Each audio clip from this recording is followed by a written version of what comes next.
Bermeoko udalaren kirol patronatua Arene kiroldegiko urteko kuoten 25% itzultzen hasi da. Izan ere, alarma egoera aktibatu bezain laster, udalak egoera honek irauten zuen bitartean kiroldegiko kuotak eta ikastaroak eskobratzeko erabakia hartu zuen. Orain, alarma egoera gaindituta kuoten itzulketekin hasi da aste honetan, guztira 95.380 euro itzuliko dira. Urteko kuotaren 25% itzuliko du Bermeoko udalak, horretarako ordainketa helbideratuta duten erabiltzaileei dirua euren kontuetan zuzenean sartuko zaie. Helbideratua ez dutenek ordea kiroldegiarekin harremanetan jarri beharko dute.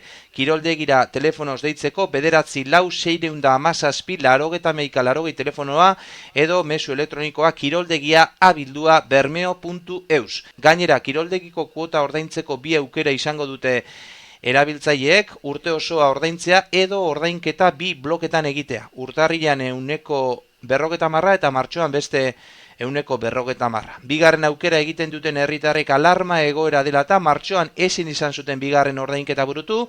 Herritar hauek urteko kuotaren bigarren 50% ordaindu beharko dute, baina 25% itzuliko zaie guztiei moduan.